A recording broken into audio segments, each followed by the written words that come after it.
Pour être heureux, je crois qu'il faut être capable de retrouver l'insouciance de l'enfance, l'énergie de l'adolescence et la sagesse de l'âge adulte. Pourquoi je te parle de ça aujourd'hui? Jeudi dernier, dans la newsletter, j'ai partagé un extrait de mon roman à mes lecteurs. Le thème était l'histoire que l'on se raconte sur l'enfance. Une de mes lectrices m'a répondu. Pfiou, c'était le bon temps. Celui de l'insouciance, de la découverte, du lâcher-prise. Tu crois vraiment qu'on peut raviver ça une fois adulte? Personnellement, je pense être trop coincé dans des carcans et habitudes pour que ça redevienne naturel.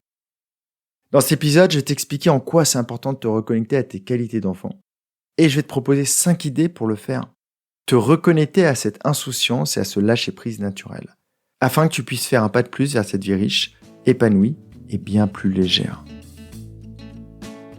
Bienvenue sur Dépasse-toi. Je suis Sylvain et la promesse de mon podcast est simple. T'aider à te créer la vie que tu mérites. Quand je ne suis pas devant le micro, j'accompagne les personnes sensibles à se transformer.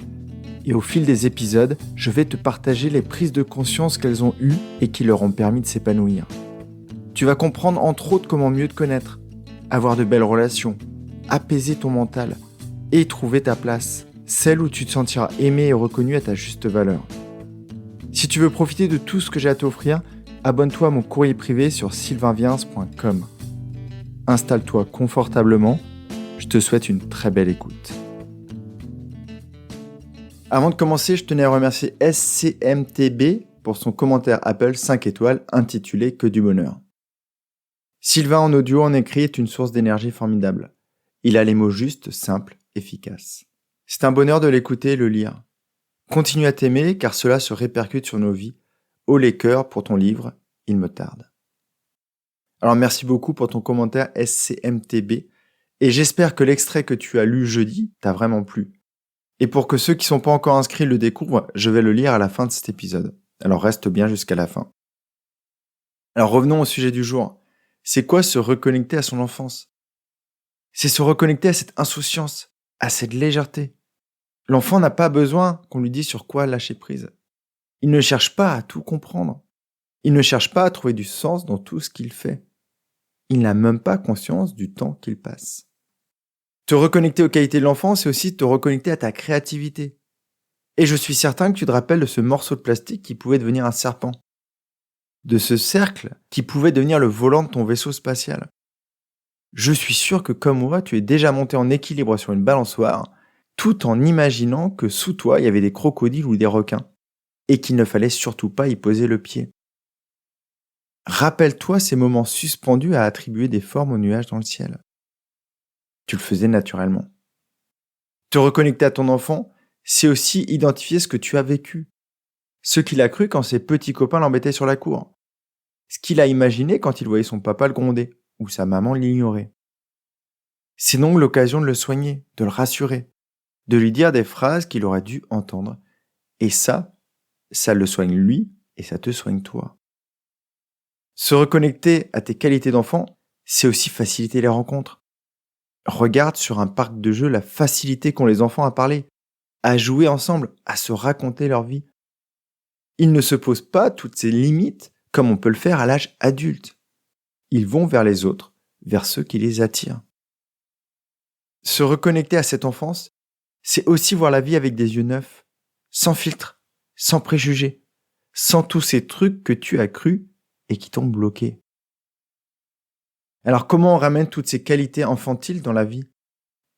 La première clé, selon moi, c'est de vivre le moment présent. Comme celui que l'on vivait avant qu'on nous explique qu'il fallait suivre des injonctions. Tu as fait tes devoirs. Tu as eu une bonne note. Dépêche-toi, tu vas être en retard. Se reconnecter au moment présent, c'est retrouver la vie comme elle était avant de te mettre à penser tout le temps au temps, à tout ce que tu as à faire, à tout ce que tu n'as pas fait ou à tout ce que tu devras faire. Vivre le moment présent, c'est aussi arrêter de penser au passé tout le temps. C'est comme un enfant qui rentre dans l'école en pleurant car son meilleur ami n'a pas été sympa. Et le jour d'après, tous les deux se retrouvent comme si rien ne s'était passé. Quand tu es enfant, tu ne te focalises pas sur le futur ou sur le passé. Tu es là, dans le moment. La seconde clé, c'est de te reconnecter à cette créativité et cette curiosité comme un enfant. Il y a une pratique que j'aime beaucoup. Tu peux consciemment te demander ce que tu aurais fait toi, enfant, dans l'endroit où tu es. Essaye de te visualiser à côté de toi, avec 30 ou 40 ans de moins. Et imagine-toi ce que toi, à cet âge-là, tu aurais fait. Tu vas peut-être penser à un jeu, à une histoire, à une activité. Un autre bon moyen de retrouver ces qualités d'enfant, c'est de pratiquer des activités que tu faisais quand tu étais jeune.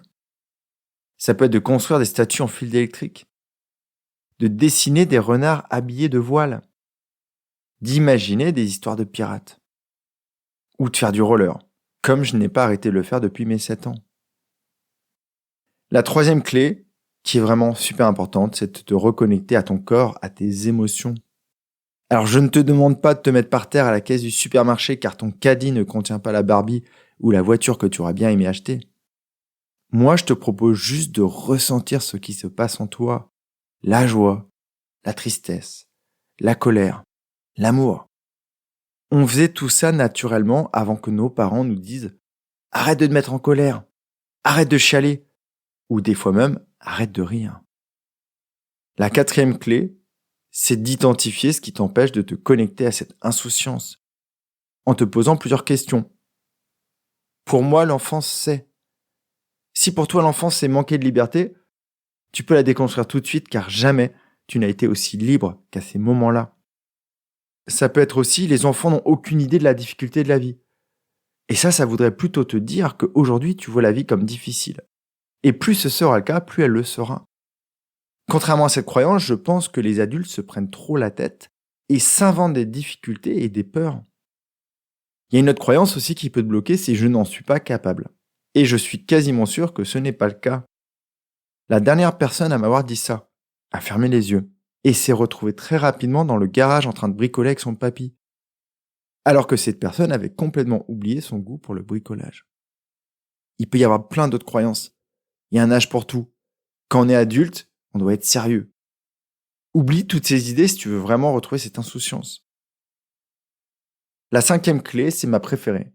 C'est reconnecte-toi à ce petit toi de 6 ou 7 ans, quand il a commencé à subir les autres autour de lui, quand son ego a commencé à prendre trop de place.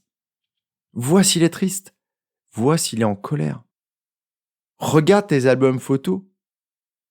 Ferme les yeux. Imagine aller à sa rencontre dans un parc. Cherche dans ta mémoire des souvenirs de lui, de ce qu'il aimait faire. Une fois reconnecté, nourris-le de mots doux, d'affection, et je peux t'assurer que toutes ces qualités, il va te les réoffrir avec plaisir. Donc tu l'as bien compris, je ne te propose pas de redevenir enfant, mais de réintégrer dans ta vie d'adulte les qualités de l'enfance, afin que tu aies un regard moins jugeant, que tu sois plus créatif et imaginatif, que tu oses faire ce dont tu as envie sans penser à ce que les autres diront de toi. Et surtout, quand tu retrouves la confiance d'un enfant, tu oses te mettre à faire des choses qui te font peur. Et tu verras si tu testes ce que je t'ai proposé, te reconnecter à cette insouciance, c'est comme une grosse bouffée d'air frais dans ta vie. Comme promis en début d'épisode, je t'offre un extrait de mon roman et j'espère bien qu'il sera finalisé pour que tu puisses le mettre dans ton sac de plage cet été. Avant ça, je te donne le contexte. Vincent, c'est le héros de mon livre. Il est assis face à un homme qui le questionne sur sa vie. Après s'être remémoré des moments très difficiles de son enfance, il va aller visiter les moments les plus heureux. C'est le sage qui parle. Tu vois Vincent, l'histoire que tu te racontes sur ta jeunesse a de gros impacts sur ce que tu vis aujourd'hui. Une petite fille qui a manqué de l'amour de sa maman, par exemple, va croire qu'elle ne mérite pas l'amour. Un garçon qui n'aurait pas reçu l'attention de son papa va chercher à tout prix la reconnaissance autour de lui, sans jamais la trouver. Tu comprends ? Il est donc important de la restructurer pour qu'elle cesse de te desservir et qu'au contraire, elle t'aide à avancer dans la vie.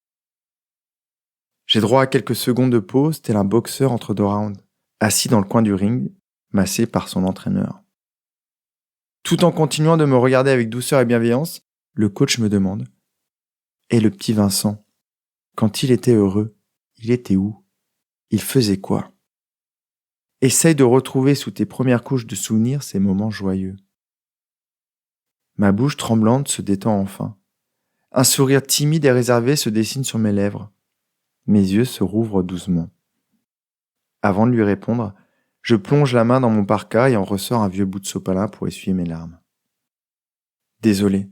Ça faisait longtemps que je n'avais pas pleuré comme ça. Je ne sais pas si je dois te remercier, mais cela fait du bien. Le petit Vincent heureux. Je le revois dehors avec ses copains de cité, cherchant des bosses assis sur son BMX, un carton accroché à la roue arrière pour imiter le bruit d'une moto. Je le vois seul sur le terrain de basket de mon quartier, tentant le panier qui permettrait à son équipe de gagner le championnat NBA. Je le vois aussi dans les arbres, se racontant des histoires d'exploration, coincé sur une île déserte, scrutant l'horizon à la recherche d'un bateau. Voilà, c'était l'extrait que j'avais envie de te proposer. Je te souhaite une magnifique journée et prends bien soin de toi et de ton enfant intérieur car il a plein de choses à t'apporter. Bye bye. Si tu as aimé cet épisode, il plaira sûrement à un de tes proches, alors pense à le lui partager tout de suite. J'espère aussi qu'il te donnera envie de me laisser un avis 5 étoiles sur ta plateforme d'écoute. On se retrouve jeudi dans mon courrier pour faire encore un pas de plus vers la vie que tu mérites. Prends vraiment bien soin de toi et passe une très belle journée. Bye bye.